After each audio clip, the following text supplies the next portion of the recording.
Good evening, everybody. It's 9:30 on the East Coast, 6:30 on the West Coast. On a Monday, that must mean it's time for your weekly Claim to Jane live stream. James, how are you doing on this lovely fall Monday evening?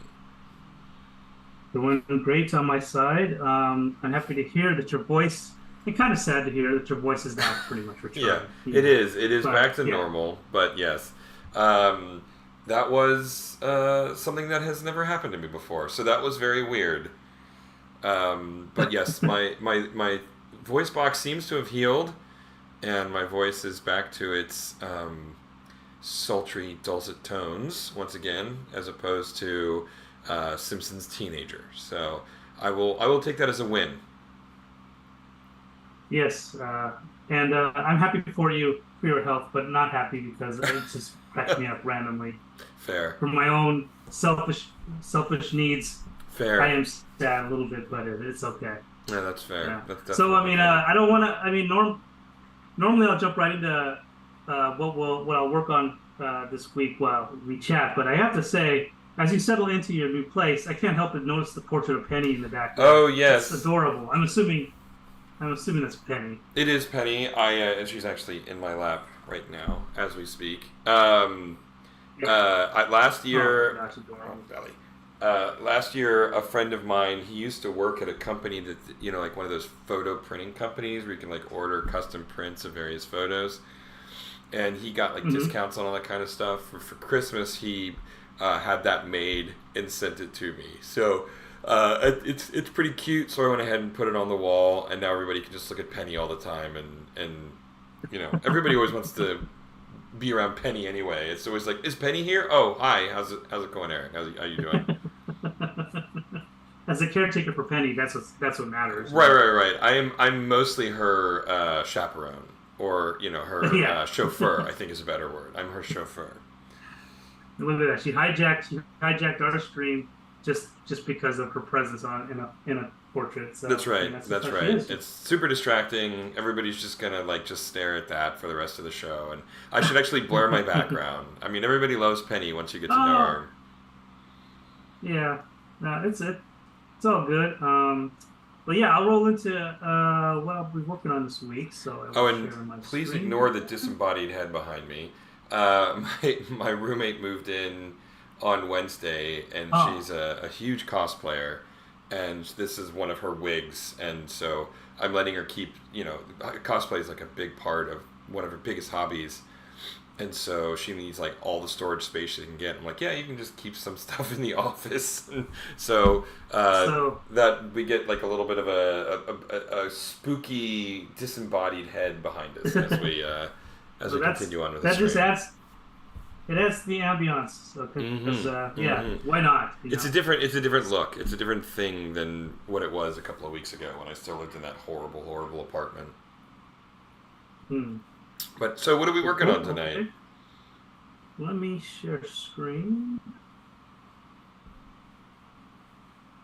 Um, Leon getting pushed into frame. I'm gonna work on this Okay. pose for him.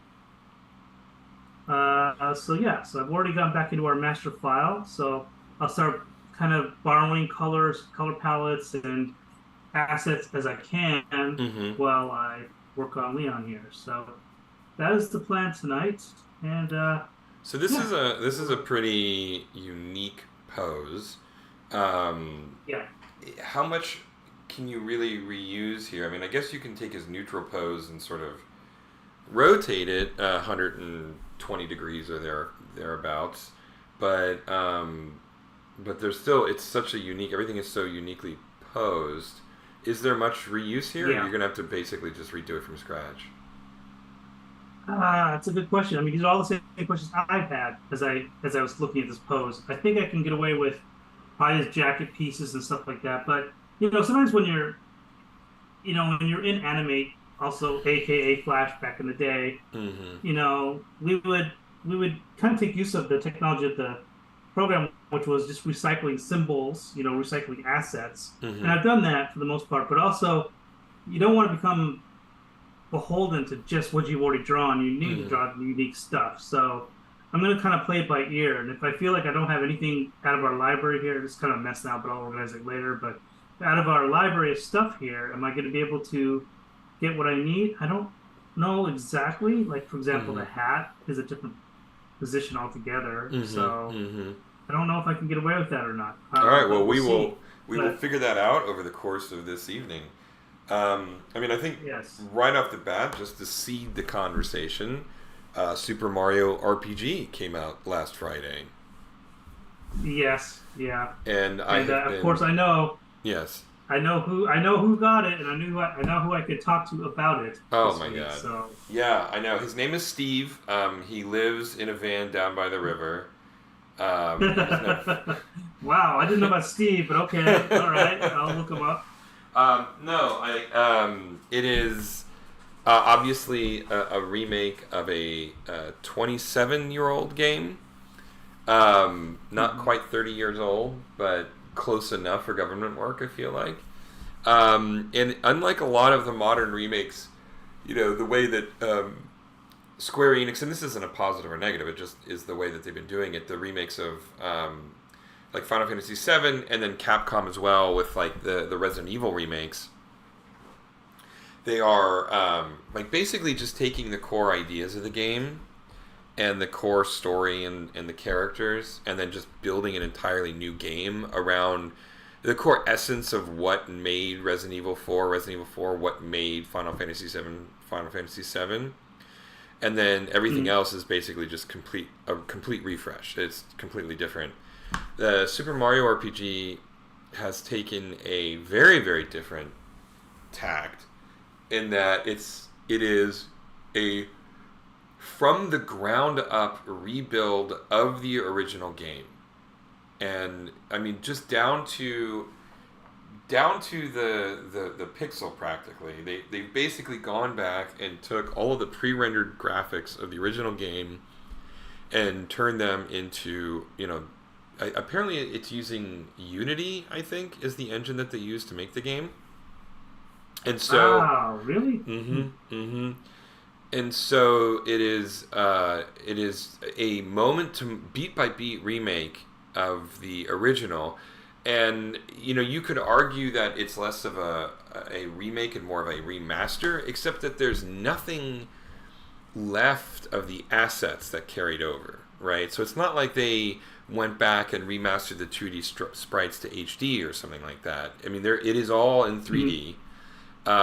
It has been rebuilt from the ground up, but they've rebuilt it from the ground up with just a um, absolute reverence for the source material, and so it sort of borders that line between remaster and remake, but it has there's like a few new minor combat mechanics that they've added, and there's actually there's obviously the Super Nintendo couldn't do this, but there's pre-rendered cinematics for character introductions and a few core story beats and that kind of thing that weren't in the original as well. So it is. Excuse me. I'm sorry about that. Gesundheit. It happens live on streams. Yeah, It's what makes us human, I suppose. I was trying to I felt the tickle in the nose. I'm like, come on, brain, let the tickle go. Don't chase this. But my brain loves chasing sneezes, much to my detriment. But it is if you haven't I guess if you have within the last year or two booted up the original Super NES version, this would seem very very familiar to you. But I think for most of us, Gen Xers and millennials who haven't played the game in over 20 years, and Gen Z who have never played the game, it is an extremely fresh experience despite it's the source material. And the original Super Mario RPG came out in sort of the golden age of JRPGs, right? The Super Mhm. Nintendo in particular is just an absolute historical archive of some of the greatest JRPGs ever developed still to this day, right? And Mhm. I consider Super Mario RPG to be among that very elite cadre of experiences. And it is remarkable to me how well the game holds up 26 years later with no massive redos, right, to the finished product. So I've been thoroughly enjoying it. I just finished beating the Shark Pirate, and I am heading quickly to the volcano area of the game. So I am a little over halfway through the game at this point, and I am thoroughly enjoying it. So there you go. That's my summary. So now discuss, right? Yeah. I, what's interesting from what you've been telling me about it is a pretty faithful one-to-one gameplay wise to what you were playing before. You pretty much mentioned that before, and it sounded like even that subtle things where they've had added another layer of interactivity to it, but not enough to impose its will as being a remaster or something like that, and it just kind of assists with the gameplay. It sounds pretty cool that they've done that. Where it seems like some games, for example, Resident Evil 4 remake. It's not a remake at all. It's like a brand new game. It feels like It's a completely new game. When I've watched Let's Plays, it's not. It has none of aside from just entering the village and the general feel of going to the village at the very beginning of Resident Evil 4, everything else looks like it's so different, and it uses like a little bit of a callback to certain areas of the game. But when I was watching other people play it online, I was like, this doesn't feel like the same game at all. Like, why would I want to play this versus what I really enjoyed back on the GameCube days? But flip side, it seems like the philosophy for my RPG was done the right way. If you want to revisit nostalgia, keep it as pure as you can. You know. Give me 1 second. Give me 1 second. Mika.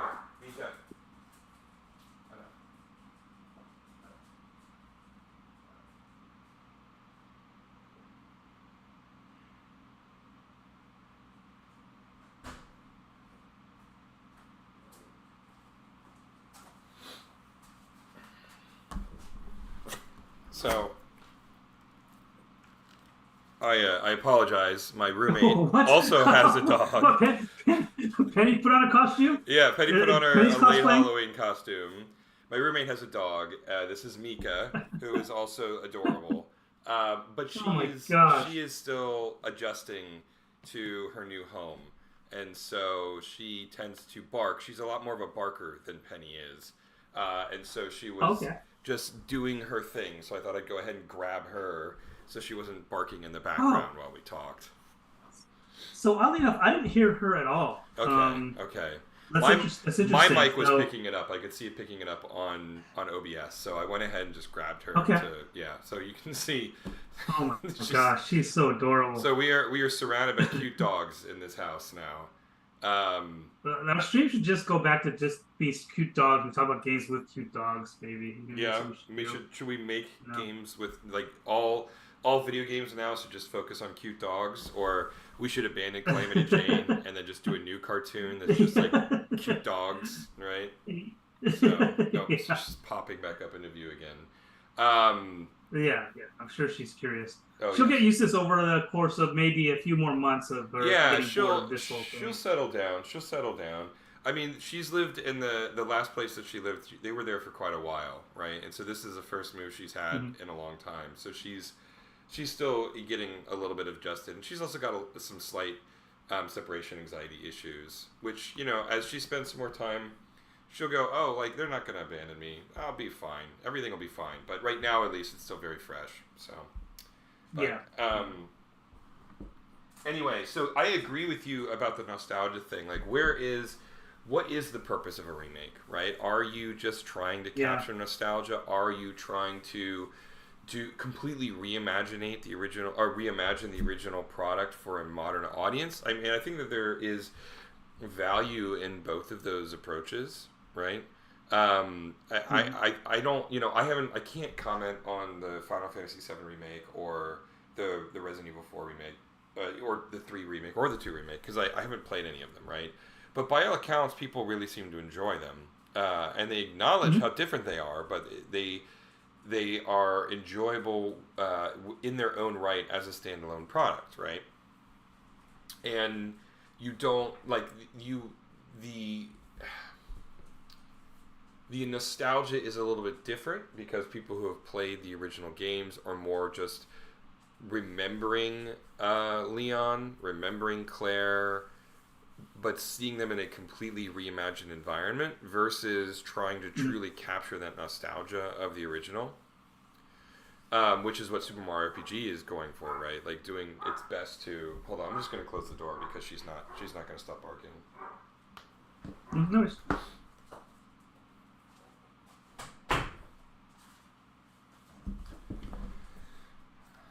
Sorry about that. Okay. I think, for me, I think in the case of Super Mario RPG, I think that they made the right choice, right? Like if they had given it the RE2/RE4 remake treatment, I think it would have been a little weird, given how, given what the design of the game is, given the scope of what it is, given what it was when it came out. I think it would have been super weird to try to really make it hyper modern and do like an action kind of combat system, or change it from an isometric grid-based world to more of a like a free-flowing modern day kind of bespoke world, right? I don't know that they would have there wouldn't have been a good enough return on investment to spend that much time completely reimagining it. And so I feel like going the route of just leaning into the original material and just modernizing the visuals and remastering all of the audio and that kind of stuff for a modern platform, at least for Super Mario RPG, I think that was the right way to go. So that was a really long-winded way of saying I don't think that there is a right way to approach remakes in this instance. Well, while we're on the topic of remakes, though, so here's an interesting one. So with Black Friday, well, kind of unfortunate, but now it's all blurred, and every day's Black Friday, I guess, in November or something like that. Here's a great one: Xenoblade Chronicles 1, 2, and 3. They're all discounted. I'm thinking about buying one of them, but I think they're remastered for the Switch, right? Only the first one, because 2 and 3 both came out. One. Yeah, because 2 and 3 both came out for the Switch. Yeah. Okay. All right. So this is a great scenario here to compare. Is it worth it to play a remastered version of it? Did they change it, or did they just do a faithful remaster of it? The Xenoblade Chronicles 1 is they went through. It is the definition of the classical definition of remaster, where they just went through. They re-exported all the textures at a slightly higher resolution, kind of smoothed over some of the rough edges. But from a mechanical standpoint, it is exactly the same game as what was available on the Wii and ultimately the 3DS and the Wii U. So the version of the Switch is not functionally or significantly different than the other versions of the game. In fact, from a content standpoint, believe it or not, the 3DS version is the most comprehensive. Oh, that's not true anymore. I think the Switch version actually has some new content, like built-in DLC or something like that. But it wasn't enough. Yeah, the 3DS version had all this amiibo integration that they didn't carry over to the Wii U or the Switch. Okay. I'm just seeing if the Switch version has. Yeah, they've done some like UI tweaks to make tracking quests a little bit easier. They remastered some of the music stuff. Yeah, they cleaned up some of the visuals. Let's see. Yeah, that's basically it, honestly. It's a bit of a cleanup. I don't know that there's actually a huge amount of content that they added. Okay, actually there is. There's an epilogue story called Xenoblade Chronicles Future Connected, which I obviously haven't played. And then there's a new time trial mode, whatever that is. So and then it loses the Xenoblade Chronicle 3D features. But it does have an entirely new story component. So I would argue that the best version to play if you haven't played it yet would be the Switch version. Okay. Yeah. Now, out of all three of them, they're all self-contained stories, right? Is it worth it to play the first one versus two, or just jump into three? All three are self-contained stories. They are Uh-huh. part of the same world. They exist in alternate dimensions. And in fact, the prequel Xenoblade Chronicles X explains how Xenoblade Chronicles and Xenoblade Chronicles 2 are interrelated. The beating the end boss of the original Xenoblade Chronicles X fractured the world into two alternate realities, one of them being Xenoblade Chronicles and one of them being Xenoblade Chronicles 2, right? Then when you beat Okay. Xenoblade Chronicles and Xenoblade Chronicles 2, the worlds re-merge, and then the storyline for Xenoblade Chronicles 3 picks up like 150 years later, right? Um, Okay. and so all three games are basically standalone products. There are things like the Nopon creatures that are in all of them, and there are like different equivalent versions of the Xenoblade that are in all three versions. But by and large, you can play any of them, Xenoblade Chronicles X, 1, 2, or 3, and they have a complete experience. Like there's almost nothing beyond sort of the meta backstory that connects the four games together. Okay. Um, so which one I dabbled with the Xenoblade Chronicles on my 3DS. I have it on it, Mm-hmm. but I Mm-hmm. never played it through. I got to the first town, and then just kind of I got distracted with the games that captured my attention fast. Just they just captured my attention. Like I feel like Xenoblade Chronicles is like a slow burn kind of a It game, very much is. All and three of it them are. Yeah, all four of them are. okay, yeah, and that's very. I mean, that's pretty typical for a lot of RPGs anyway. You have to sit there and figure out where the town's at to go sleep or do this to fix your weapon. All that stuff it's almost tropey now at this point with RPGs. So I didn't even get to that point with Xenoblade Chronicles. I knew was in store for me to have to talk to villagers to do this to unlock one quest or another quest, and I don't know. Maybe I wasn't in the mood to play an RPG like that. Whereas Mario RPG, that game you can just jump right in and start playing it. I mean, again, it's the beauty of that particular RPG. It's not a classic one in that sense, right? I mean, Yeah, you it just is. kind of It's just get going. yeah, absolutely. I mean, it's pretty short by JRPG standards. It's only like 25 hours Yeah, to 100% it, right? B, it's not super hard, right? They're trying to make it a little bit more accessible to people, so it's pretty easy to get through the game. And yeah, C, it's just in general a more focused scope. It's not sprawling. Like there is no open world map that you can move around yeah, in. yeah. Everything is broken down into discrete environments, which you navigate through, like in a Super Mario Brothers style world map, right? Where you have little dotted lines connecting the different locations. So yeah, Super Mario RPG is a lot more pick up than play than something like Xenoblade Chronicles, where, like you said, it's an extremely slow burn that you have to commit a lot of time to. Mhm. All four of those games are slow burns, and so if you're not in the mood for something like that, there's not. I can't really. All of them are that way, so there's not one that's more Okay, accessible than the other. But I've only got it. played like 20 hours of Xenoblade Chronicles 3, and all of four of those games are 100+ hour games, right? Okay, Um, but even still, without a doubt, my favorite is Xenoblade Chronicles 2. That was my favorite. With Xenoblade Chronicles 1 coming in close second. so you said you played only 20 hours of Xenoblade Chronicles 3. What happened? You just got distracted by other games such as Mario RPG. Is that what happened? Pretty much. Yeah, I mean the classic. I lost at a boss, and my last save was like 2 hours before the boss or something like Oh, that. you don't want to do the slog. And I just didn't want to slog. And I'm like, well, I'll come back to it later. But that's the problem with JRPGs is you always say you're going to come back to them later, and then you never do, right? And Yeah, yeah. and so yeah, I hit that. I lost at a boss wall, and then I just not booted it back up. And it's as simple as that. I was enjoying the game. It didn't it didn't grab me as immediately as Xenoblade Chronicles 1 or 2 did. Because I just didn't find the world or the characters as interesting as the first two. Um, Hmm.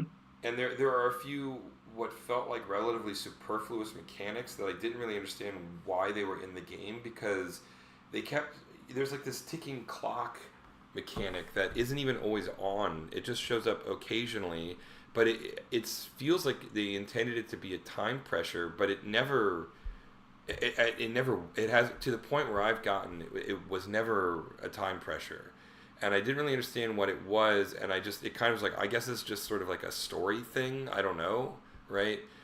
And so there were things in the game that I weren't as immediately I wasn't as invested in as I was in Xenoblade Chronicles 2 and 1, right? And I'm sure I'll go back to 3 at some point, but at least right now, I mean, this year has been the year of Mario. There's been so many different Mario things that came out this Yeah. year that I've been playing those more than anything else. And then with the re-release of the Arkham trilogy coming out in a little over a month, I've decided I'm going to dive back into those because, I mean, at least in the case of Arkham Asylum, I haven't played that game in 15 years, something like that. Hmm. So I'm looking forward to revisiting it because it's been long enough now that I've forgotten Yeah. enough of it that it'll be pretty fresh playing through it again. And that's the same with Hmm. Super Mario RPG. Like I said, I haven't played that game in 26 years, and so there are Yeah. parts of the game where I'm like, oh right, shoot, I had completely forgotten this.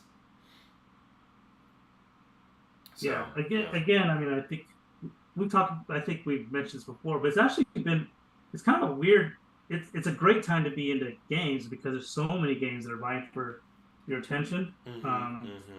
that it's pretty much impossible to play all of them unless you just unless you're paid professionally just to play games. Yeah. A YouTuber person, I guess maybe. But it's a great time to enjoy the medium. Mm-hmm. I agree. It's Because impossible to keep up. yeah, it is. I mean, and you can say the same thing about TVs too, right? I mean, not Hmm. TVs, but TV too. There's a lot of good stuff. Like I just started the Fall of the House of Usher on Netflix and watched the first two Okay. episodes so far, and I've been really enjoying it. It's so weird. I mean, I haven't seen the guy who did the show. He also did Midnight Mass, and there was another series like the House Haunting of the Mike House on the Flannagan. Hill. Yeah, Mike Flanagan. Yeah, Mike Flanagan. yeah, Yeah. Yeah. and I've watched the other two. I'm a huge fan of his. yeah, He's terrific. and so I still haven't seen Midnight Mass or the first series, but I've seen the first episodes of the Fall of the House of Usher, and it's great. And the thing, I mean, it's very Hmm. very weird, very stylistic. They're not really trying to be Yep. realistic whatsoever. But the thing that is so surprising to me, and maybe this is, tell me if this is something that rings true for the other series, how much comedy is in it, how funny it Hmm. is. There is so much humor, but not dumb, not like silly stuff. Like the comedy enhances the overall experience of the show because it does a good job of cutting the tension from the more horror elements of it, right? Wow, that's pretty cool. Like I've been wanting to watch that show for a while. I just haven't had time to. But the first two that he's done, they were much more. The number one emotion I would say in there was dread, Mm-hmm. foreboding, ominous stuff, Mm-hmm. Mm-hmm. mystery. Comedy was not one of them. So that's interesting. Interesting. And Interesting. he's probably added that. I mean, I just don't remember any funny moments where I was laughing at the first two at his first two. Outings. So that's really cool that he's put because it is fun to have comedy Mm-hmm. especially in a tense type of show. I mean that's a show of I think it's pretty skillful writing if you could do that. Yeah, And and very few directors and artists can do that. Like the first one that comes to mind is Sam Raimi. He's the best oh at yeah, it. he's I mean, phenomenally my good at opinion. that. Yeah. And the thing that Yeah. is interesting is you get watching the show. At least in the first two episodes, I got strong. Um, what's that HBO show that everybody loves? Succession. Vibes Huh? from it. But whereas Succession, Oh, I just found infuriating because I hated all these characters and I kept wanting them to die, and they don't die. The Fall of House of Usher. This isn't a spoiler because the show opens with this. You know, all of the characters die, right? And so you watch these characters, and I mean the movie. I mean, rather, the series opens on a funeral for 3 of the characters. So, and then very quickly you find out that most of the characters are dead, and most of the show is told in flashback, right? Okay, all right. And so there is something about knowing that these horrible people are going to die and get their comeuppance. It changes it. I found Succession unwatchable because I was just more irritated than anything else. But I haven't gotten that vibe from Fall of the House of Usher, at least. But it's the same kind of thing, talking about the corruption of wealth, right, and what it does to people, and in particular old money, right? What happens when the children of old money start inheriting that money or start feeling like they should be entitled to a piece of that money without earning it themselves? So it's got a similar commentary that Succession has. I know a lot of people kind of talk about Succession as a comedy, and I guess if you're really into Schadenfreude in that way, watching these rich idiots self-destruct, I guess that's interesting. I can see where that would be entertaining, but for me, I got through the first episode and I'm like, I don't want to watch this show anymore, right? I found all the characters unlikable. I didn't want to watch them do whatever it was that they were going to do. But with the Fall of the House of Usher, because it's got such a weird vibe and it is so openly comedic and it's got that sort of like horror element to it, which I always dig, right? Like just corporate fat cats getting rich on other people's efforts doesn't really appeal to me. But when you couch it within the context of horror, then okay, now you've got my attention, right?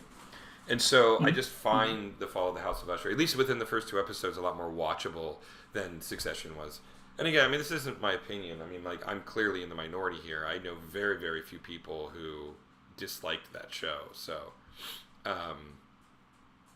most people I know who watched it loved it. So Meath and I both we watched Succession, and I mainly watched it because I enjoy who's the father, Brian Cox. Brian I think Cox, is the actor's name. Yeah, he's a great actor. Yeah, he's a great actor, so I enjoy watching him just perform. I thought he was terrific with how subtle he is as an actor, and he's not in that much stuff. So I that was always what brought me back to watching that show. There was plenty to laugh at with, and I always call him Macaulay Culkin's brother because I don't know his real, I don't know his first name. Yeah, Kieran Culkin. Kieran. He's.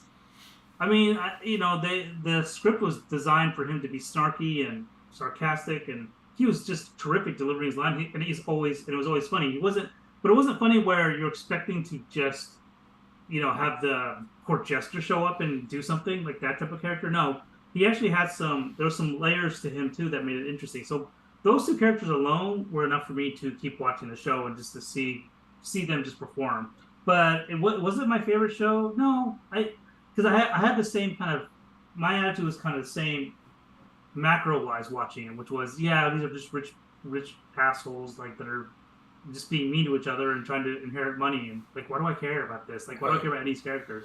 Well, the reason why is I just enjoyed watching the performance of them doing stuff. There was one of the best, and even now, even though I didn't care for the show that much, there's one in the last season. I don't want to try to give it away too much if people are watching it, but there's one episode in the last season that's probably the best. It's dealing with I can say this much, but there's a death in the family, and the process of watching them all go through it was phenomenal. It was like one of the best dramatic episodes I think I've ever seen on TV. For that alone, it was worth it to watch the last season. But yeah, other than that, though, I found the rest of the show kind of middling, and it's okay. It's fine. But the saving grace was Brian Cox and Kieran Culkin to me. But yeah. But I totally hear what you're saying, though. All those things I think ring true as to why not to watch it. As to why you decided to hit the eject button on it. Yeah, and so and so it's like and it's. I think it's a a valuable observation to know that how you the framing mechanism that you use to tell a story can also change interest, right? Because at its kind of at a very deconstructed level, to be as pretentious as I could possibly be, it seems like based on the 2 episodes I've watched of Follow House of Usher and Succession, thematically it's about the self-destruction of a wealthy, corrupt family, right? But the way that they tell that story, I found immediately more interesting in Mike Flannagan's interpretation of this kind of, I mean, classic story tropes, right? I mean, rich people, you know, becoming a victim of their own hubris and greed is not a new concept, right? But it's just the way that it's told in Usher versus Succession. It's more appealing to me, right? And so it's not necessarily the topic that will hold your interest. It's how the story is told as well. So, I don't know. And we've talked at length about that within the context of video games as well, right? I mean, the classic that we go back to all the time is I like Monster Hunter, but I don't like the From Software games, even though difficulty-wise it's pretty comparable. But I don't really like the world. I don't like some of the way that some of those basic mechanics are implemented. And even though at a very core level they're similar in terms of what their combat game loop is, I don't find those worlds as engaging as I find the Monster Hunter worlds, right? So, but yeah. So anyway, I don't know that I really had a point beyond that. No, you're just pretty much talking about flavors of how to tell a story or or game design. But I'm very curious now. Like after you, so I came in tonight because there's a couple of things I wanted to assign homework to you for. One of them is is slightly annoying because I want you to suffer like me with watching Marvel stuff a little bit because I still want to watch Marvel stuff and I can't talk to anybody about it because Amita just kind of shakes her head because she doesn't want to put up with me and my comic nerddom stuff. Right. So I need you to watch Loki and watch those 2 seasons if you can, because I would venture to say Loki is what Andor was to you for Star Wars and how you hate Star Wars but you like Andor. Loki would probably be that for you for Marvel, but I can't talk about it because you haven't seen it, so you know what I mean. But I kind of want to assign you homework to watch it. Yeah, I mean I've seen season 1 for work and it didn't grab me. Okay. It didn't grab you. Okay. No, oh, okay. But I haven't watched season 2 yet. My problem with Marvel is the same problem that I have with Star Wars is it's just kind of gotten too big for its own britches, and they're trying to wrap too much story, and you have to know too much to really understand what's going on. I never really cared about Loki. I know for some reason he's become America's sweetheart. I never understood that. And I just think it's because Tom Hiddleston is so unbelievably attractive. Like it gets him a lot. Right? He's a great actor. Yeah, he's a good actor too. Show. But honestly, like when I listen to women talk about Tom Hiddleston, they're not talking about how good an actor he is. I didn't know he was that much of a heartthrob. I didn't know that. Insane heartthrob. Wow, interesting. Okay. Yeah. So, I don't know. I never was really that into Loki in the first place. And so, like, they're doing a whole series about this character that I don't care about? Okay. You didn't care about, yeah. Yeah. Andor, like, I mean, I liked Rogue One, but did I really have any attachment to Cassian Andor after the end of that movie? No. And so when they decided to do a whole series about the character, I'm like, okay, right? And so the fact that I wasn't that I'm not that interested in Loki, I don't know that it should ultimately have any bearing on the it shouldn't have any bearing on my enjoyment of the show ultimately, but for whatever reason I could never get into it. It just I don't know, it just wasn't entertaining to me. And now I know that Loki season 2 is apparently supposed to be way better than season 1. At least that's the vibe that I get talking to my friends who have watched it. But again, like I'm just not a Marvel fan. Haven't been for quite a long time now. So Yeah, my whole thing was this: you're not a Star Wars fan, and you watch Andor. Maybe I can get Eric to watch Loki because he's not a Marvel fan anymore, but he can still watch Loki, so I can just shake my hand at the clouds yeah, and yeah. not understand, and it pretty much just Well, did you like it or continue not because like it? no, I didn't. I hated the ending. Okay. That's what. So I've got boiling volcano of just anger about it, but yet the whole internet loves it. Yeah, they Love the love ending. the Like ending. why? Yeah. It's just oh, they loved it. Everybody's raving about it, and I was like, what? And I was angry. Yeah. I liked everything building up to it, and I thought, oh, this is such a cool show. I can't wait to tell Eric about. Maybe you should watch the show. That's not the ending. I was like, oh, I'm so angry. It's terrible. It's just such a cop out. Yeah. That's just. But I can't talk to you about it. I want to talk to you about it just for I fun because maybe you have a mean, completely different perspective on it. I gotta be But honest, I I don't didn't know. like season one, and I don't feel like watching an Yeah. entire season of television just so that I can have context for you to rant about how much you dislike the ending of the I think that's series. fair. I So, will say though, I'm, It's only 6 episodes. It's only six yeah, but episodes. it's an So hour each it's not that much episode, of a. right? And that's like 6 hours of Super Mario Oh, RPG that I wouldn't be playing. So, yeah, no, it's hard to argue against that. It's very true. It's hard to compete against Mario Wonder or RPG for yeah, sure. yeah, yeah. My friend came over, Jeff, the voice of Mitchell, and we played Super Hmm. Mario Wonder together. And I'll be honest, I mean, I think Jeff would feel the same way. That it didn't have anything to do with the company or anything like that. I enjoyed the game playing it just by myself. Um, Well, is Jeff really a gamer though? I mean, with like Is he? Mario Brothers games, yeah. I mean, like he loves like Breath of the Okay, Wild and Tears of the Kingdom, and I mean, I don't think he's as big. okay, I don't think he's as hardcore a gamer as we do. But yeah, he likes video games. Um, okay. and he hadn't finished Mario Wonder, but this wasn't like him. This wasn't this didn't have anything to do with him. Like I was playing it, I'm like, yeah, I kind of would just prefer to just play this by myself. No, not it had nothing to do with Jeff. It had more to do with the way that they structured the multiplayer where Hmm. one character somehow gets in charge, and it wasn't clear to me who was in charge. And then all the screen scrolling happens around that character, right? So Yeah, the yeah. visuals don't zoom out. They don't do split screen, um, and you can't like it doesn't gate one player from advancing too far forward from the previous player. If you're not the Hmm. player with the crown over your head, you are completely beholden to Hmm. the behavior of the primary player, and I really Okay. didn't like that. I didn't like it when I was in charge, and I didn't like it when Jeff was in charge. Um, Yeah, because what it's doing is it's interfering with you both trying to explore and your mind it's going different places, and then yet you right, can't do it exactly. because Yeah, it's saying, yeah. and I haven't played like the old school, like the new Super Mario Brothers multiplayer in a long time. But if my memory serves on that one, everybody had to be moving forward. So if like you had one player hanging back, the other three players couldn't advance until that back player started moving forward, right? And so I think I the screen would zoom out a little bit to give you a little bit of flexibility, but it didn't make it so that one person could dictate the advancement of the stage, right?